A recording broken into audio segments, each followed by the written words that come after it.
Sail, beautiful people. So, where have I been? Been in Rune Land. So, the runes have been moving, and they wanted me to pin down kind of phase 2 for the runes. And so, they all needed a name. They needed a Middle English Anglo-Saxon name.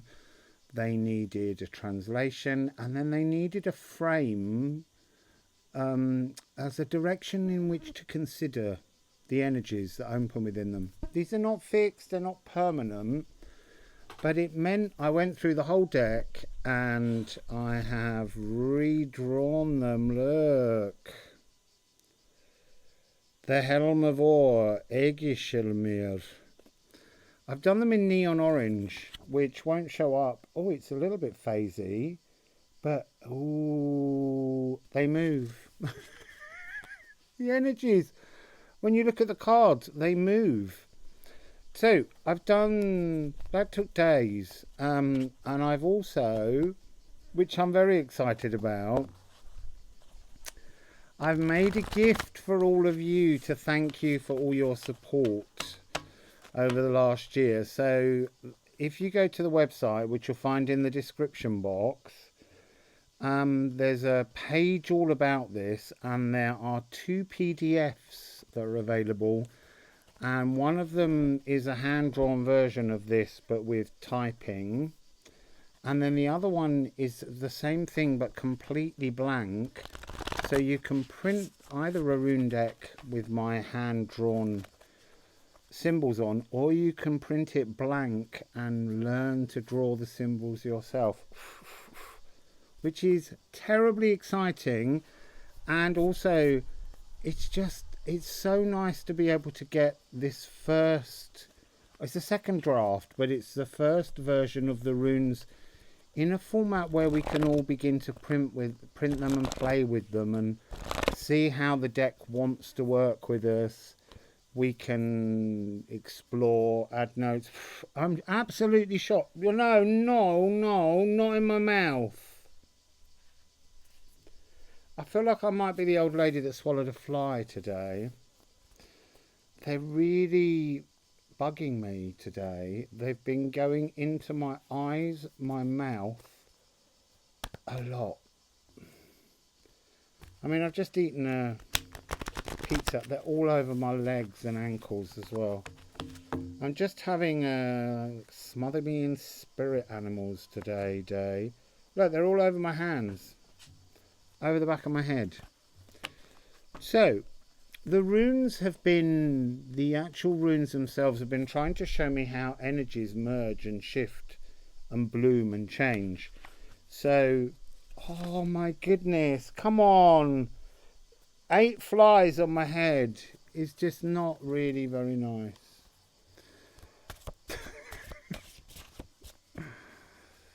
So, they've been merging and moving and shifting and trying to demonstrate the energetic movement.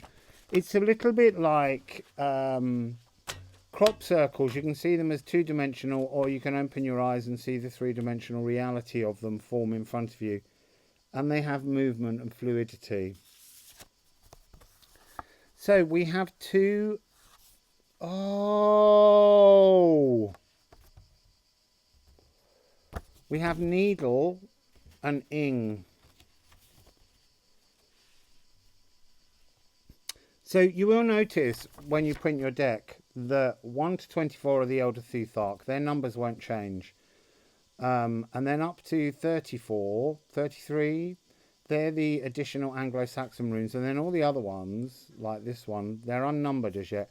They have got a number, so that we can keep an eye on them. But on my cards, they remain unnumbered because they still have their fluidity. So what are we getting from this?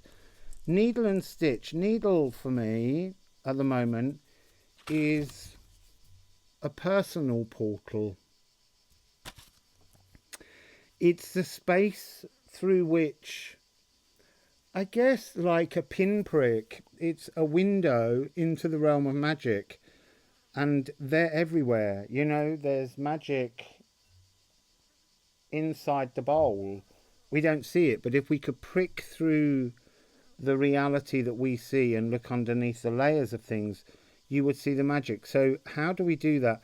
It's very much part of the journey story that I did in the last Rune Raker. And that was about crafting magic. You have to weave the strands of your past, present and future into one thread, push it through the needle, and then begin to use that needle to thread yourself into the realm of magic, and then you can pull yourself back in, but you are leaving a stitch mark. So there's very much the energy of Norns. And I'm going to look at that one, but I'm just going to, in detail, but first of all, I'm just going to look also at this Ignite and Water Meadow. Ing is also seen as this shape, which in this deck we have as the Void. And there's something about Ing being the ignition of life, to ignite from within yourself, to light your inner candle, and that was in the readings with Rob. But this additional word that was fed through to me of Water Meadow, I don't know what that means, but I get the sense that a meadow is something covered in flowers. So a water meadow would be a slightly boggier riverside sort of meadow, but there's something that's talking to me about energetically to sort of bloom with emotional flowers, to allow all emotions to form as buds and to make life within you. So let's go to Odin and the Nine Realms and just say, it's so exciting, it's a new deck. So needle and stitch. Stitch is about slowing down. You can't rush stitching. You can do gathering stitch, and that's to run through very quickly in large stitches, but then everything between it gets kind of pulled together and becomes, you know, pleated and difficult. So it's about slowing down into the now, taking each small step. But what would Odin and the Nine Realms like to add, please? Oh, look, just one card. It's life itself. Stitching, stepping, walking, moving is life.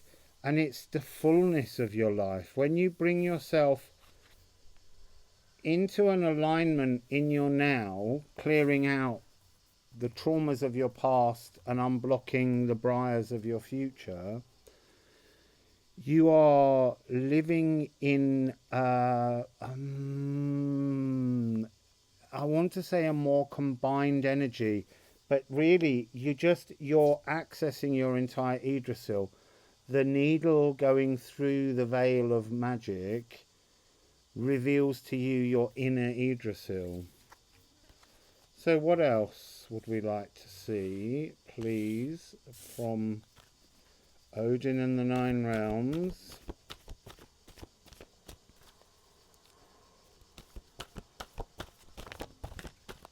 Oh, that's a lot of cards. But Thors Hammer, Thor, Mjolnir, has just crashed in. It's kind of talking about the space behind the veil, the center, the energy frequency, because what they were doing was they were showing me this personal Yggdrasil tree as not being remotely in this world. At first it was a sense of, are you not grounded, are you not reaching up? But then they were showing me it as an energy. Your personal Yggdrasil tree grows in the kingdom of magic, the realm of magic, behind the veil of magic, and there's an limitless spiritual power in there. And yet the reminder is you only need a needle-sized hole to access enormous power. So, and then we have Heimdall. I am a fly magnet. I mean, it literally sounds like there's a swarm of them. they're on my ankles the whole time. So, Heimdall, an announcement, a tune, a sacred hymn, a chant. It's like, you see, and the flies are doing it for me. It's like when you make the hole, you hear the noise through the veil, and it's like it's an undercurrent noise that's hidden behind the silence. It's always there. You see, and as I'm talking about it, they're going for my ears. So tuning into the magic, hearing magic frequencies, is how you stitch your now. And then we have 2 cards. Oh, off me. So Niflheimr is coming across as the fog. Is coming across as the veil. What is behind the veil is kind of the element of earth and air and moisture. But there's no fire. And then we have Madir.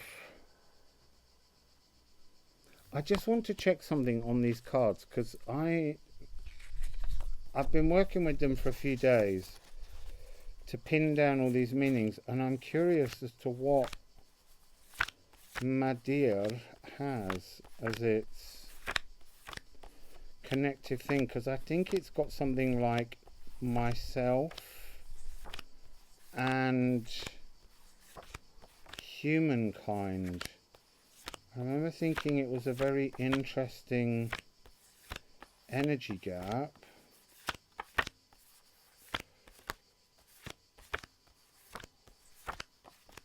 And they're laughing in my head at how you have to go through so much to get there.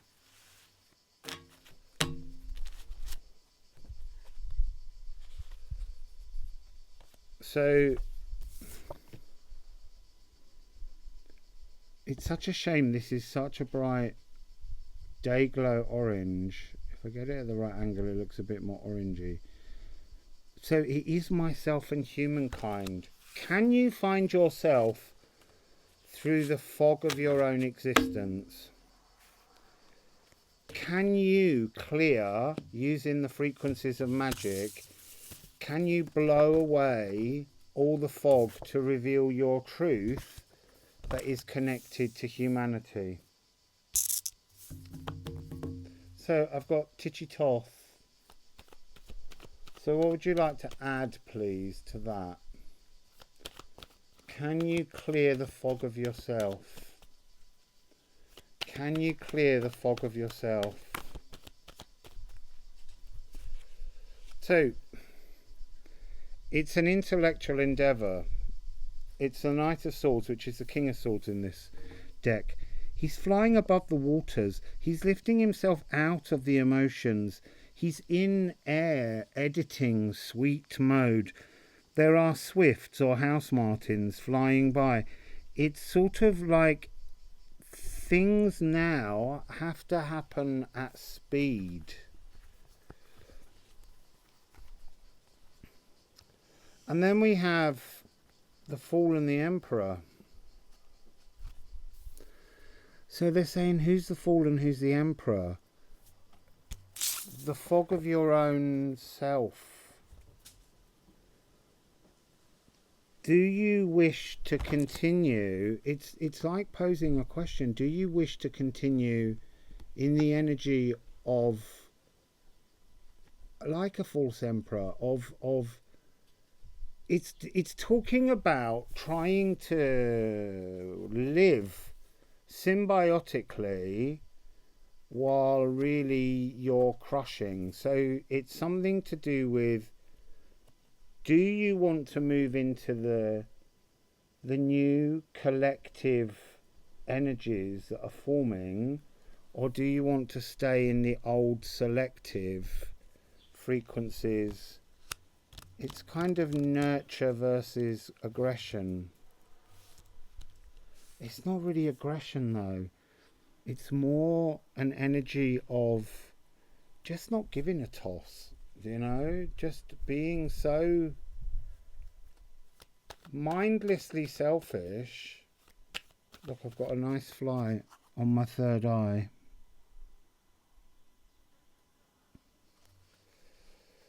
So, what else would you like to say about that? Or is this what's coming in? Oh. So we have peace. Decision, though. Decision. There's a form of peace mentally in either decision. But one decision is done through an old form of me, myself, and ourselves to everybody. And then there's another version of me, myself, and the rest of the world. Wow. So, me, myself, and the rest of the world is not this energy. It's this one. Which is really fascinating. So, to remain in Emperor mode is, it's not to defeat, it's that the notion is we are in air epoch, sounding a new sound, trumpeting a new tune, Heimdall, clearing old fogs for new energies to rise. But if you remain in the old frequency, it's almost like you will feel defeated, even though both are right. You can choose to go either way, but it's like the pathway is walk towards air epoch or remain in the dying energies of earth. And air epoch is about clarity, is about clearance. So there's something about showing up the blood that was shed, bringing to surface, clearing fogs. That's what they're saying. It's clearing out the solid walls and boundaries that have been everywhere, clearing them so that this new, you know, it's a brand new energy of love, nurture. It's a different frequency. So let's go to ignite the water meadow. What would you like to say, Odin and the 9 realms, about and the water meadow? Right, we have one. Well, Gandir.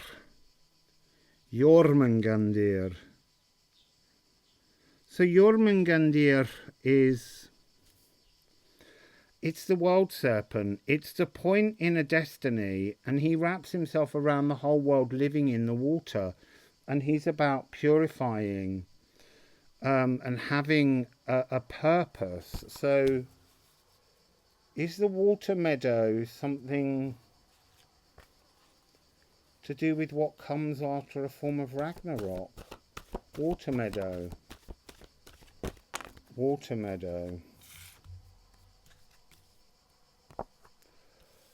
Wow, this is very interesting. There's a path, a destined path. The Norns are here. So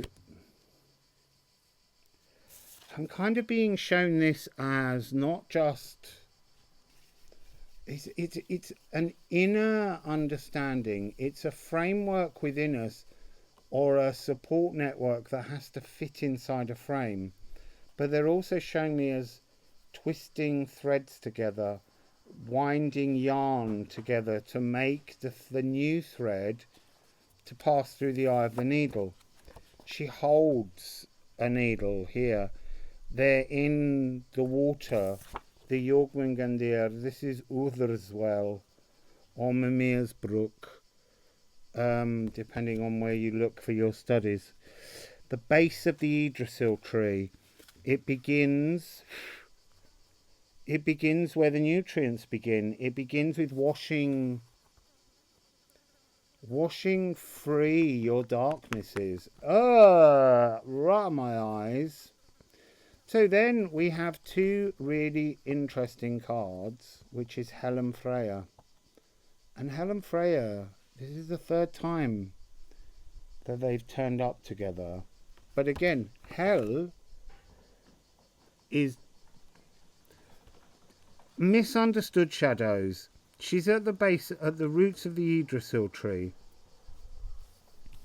She is the keeper of the underworld, and yet she's trying to tell you that in the old age we've had a separation between the roots, our shadows, and darkness and evil, and our branches, which is heaven and goodness, and that this is understanding that at the root of all of our own shadows is also the frequency of love.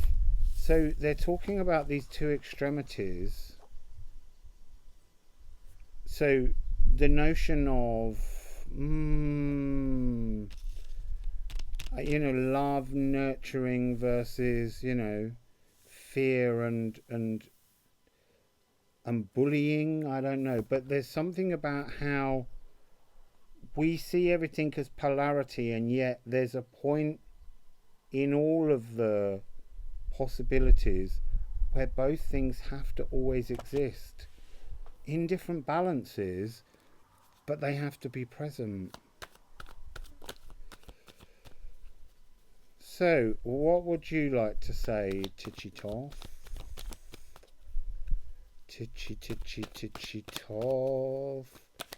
Thoth. They're very hot in my hand, these cards. Very, very, very hot. Oh, I'm getting a bit of a lovely wind picking up now, which has moved all the flies away. So what do we have? We had first of all the card of lust. So this is that notion.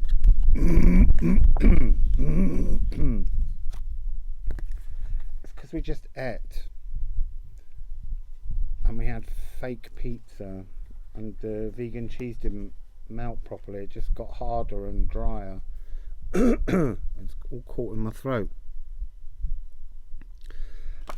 Lust is the frequency between deception and understanding, between delusion and collusion. It's the frequency, please, off my eyes. It's the frequency of I want to say the danger of spiritual egotism as well. The idea that your spiritual understanding, there's a card just blown over, which is about the battle. You see, that is more about the ego battle. There is definitely an ego battle that's currently underway, that's igniting. You see, this is the fire that's been missing, this ignition of passion. And then we have this. We've got the Seven of Pentacles and the Three of Cups. So the failures of the old earth harvests, because most of what we're harvesting now fails in its ability to be alive with the natural world.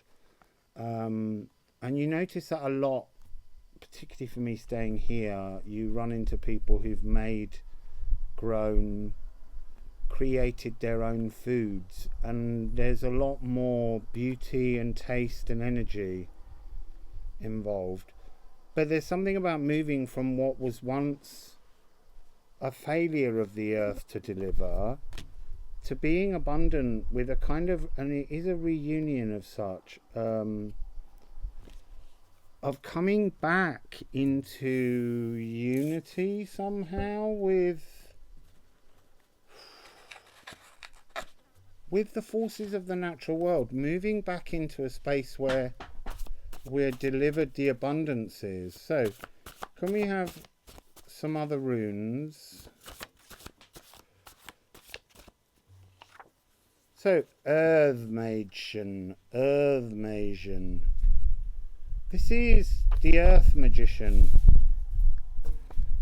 And that's quite interesting because I've been picking up a lot the energy of kind of fairy magic, but this is earthly power, thyself, to know thyself, to be content with what you've planted as seeds within yourself, to have your sacral fully online, working in your favour.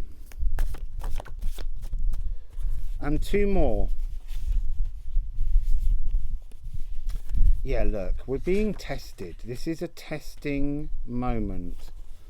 We've got Moon, Kuzma, deflections. What are you deflecting? We'll come and look at that. And then we have stankness, to be scented and tested by some spiritual energy, creature. I'm being tested by the flies today. So, thy earthly power, Earth Magian.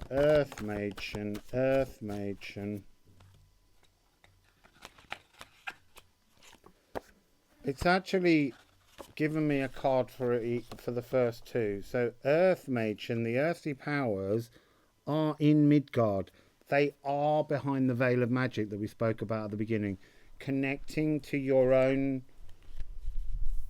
special ability to puncture in, and it will be different for everyone, is key to connecting with the earth and the magic of the new earth, which is airy pop earth magic. Kuzwa has come with Tyr, sacrifice, the moon. It's deflections. What is it that you won't look at? What is it that you think you've moved on from? What is it that's a kind of Neptunian delusion that you have allowed to rise up in you? And it's almost like they're showing me this idea that you'd sooner lose your hand than admit to some kind of truth that you're fearful of. And then sent and tested, stankness. I love that word, stankness.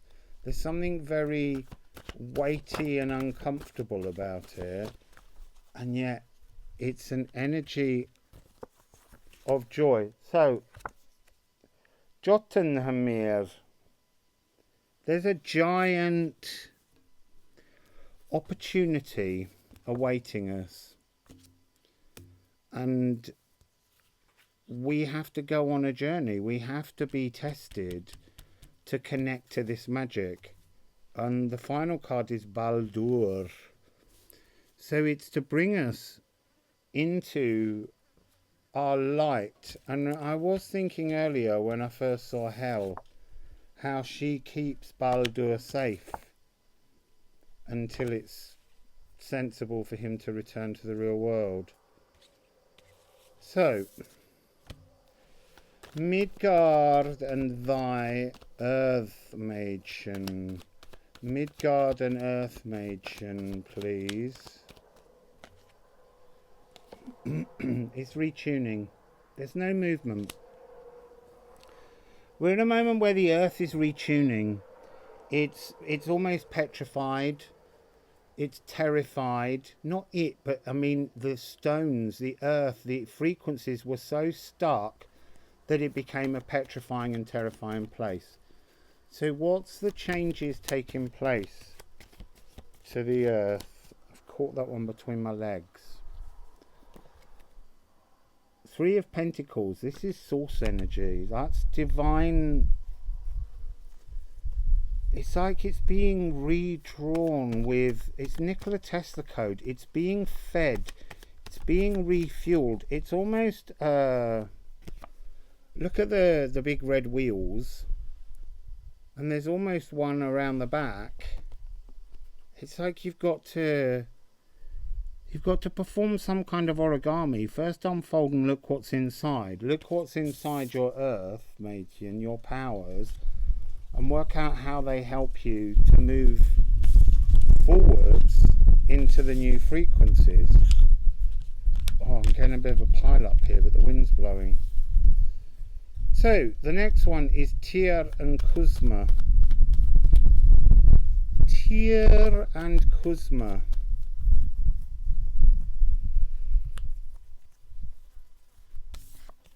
Interference. It's like the earth is coming through and it's adding a buffering layer to kind of knock out, to knock open, to breeze into, to lift up, to illuminate that which you can't face, that which you're deflecting. Well, then what's the nature of these deflections? What's the nature of these deflections? What is the nature of these deflections? Wishes. Wishing for too much, maybe? It's difficult. It's a divine energy of cups. Why have you shown us in the deflections wishes? Why have you shown us wishes?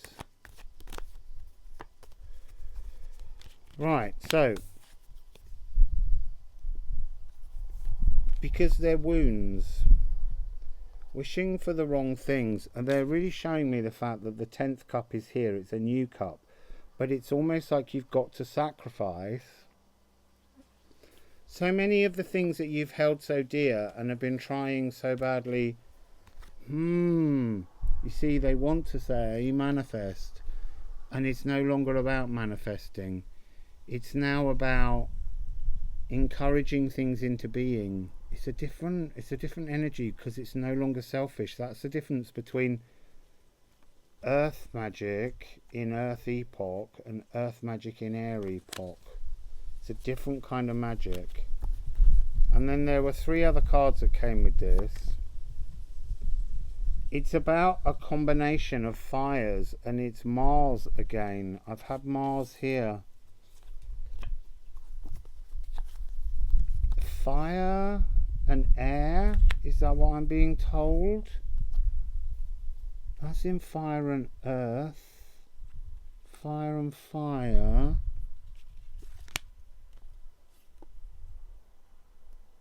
Water. Air. Oh, we've got another bit of, there's a lot of fire. It's fire in air. Fire in air. And then here we've got water and air. It's like I'm being told that the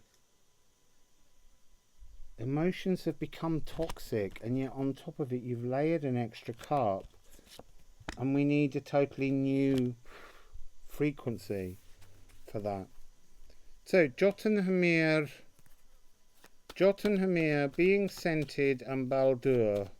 Jotunheimr being scented and Baldur. Adjustments. Queen of Wands. Suppressing this. Suppressing the old Mars energy. The fiery, wounding, selfish fury. Suppressing it into something more adjusted and impassioned.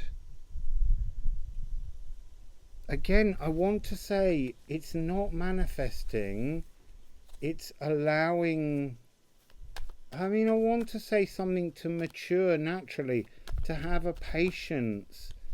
There's something about how I'm seeing like a really heavy yoke being unburdened. And now we've got another 9. We've had 3 divine 9s in this reading. We've had the 9 of Swords, the 9 of Cups, the 9 of... We've had all of them. We've had all 4. Haven't we? No, what are we missing? The 9 of Wands we're missing. So we're missing the fires because they're the energy that's got to be adjusted. But we're gaining... we're gaining an understanding of emotions in a different way, of a rewiring of the heart, of a beginning to understand emotions. Oh, and look, we were missing... It's coming. The air is improving, fire and water. Impassioned emotions are rising. So let's just end impassioned emotions. So where's that leading us then? Where is that leading us? Oh, there's 3. I didn't want 3. So where's it leading us? To the present. Remember I said at the very beginning, we have to stitch our needle through the fabric in the now, in those little steps that we take. This is unwearedness, onwardness, to move. So after that chariot has retuned your earthly powers, you move forward, you make adjustments. This is Verdandi. This is the Norn of the present. And we've had all 3 of them together, bringing them into being as one. And then we have Gar 33, speared potential. This is to come into balance with yourself, but it's also the void, the diamond at the beginning that we saw in the Ing. The void has been split.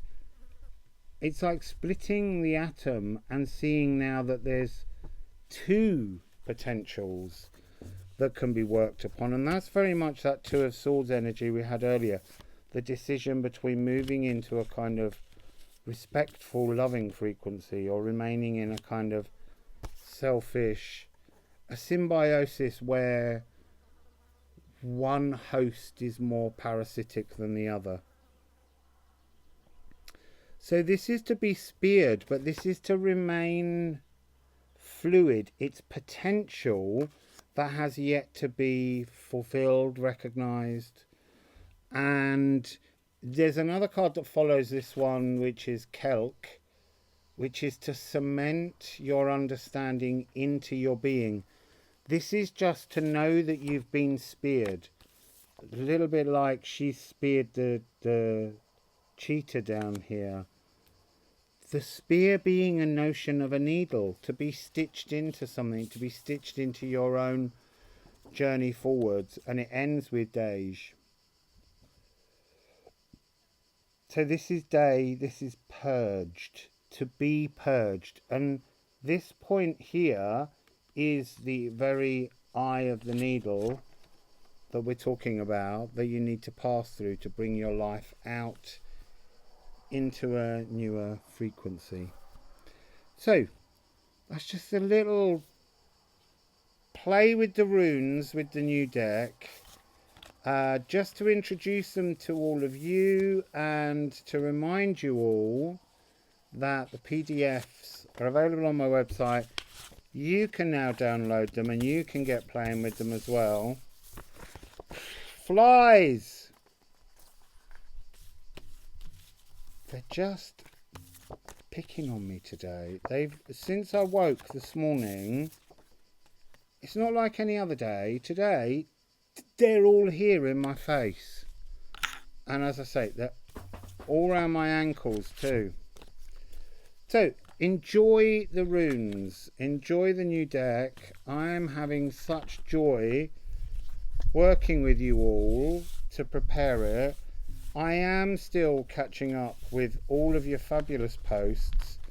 but transcribing them and writing them up is very slow, and sometimes the runes call me on this project in a different direction, but I am getting there. So keep the faith, people, and I'll see you all very, very, very soon.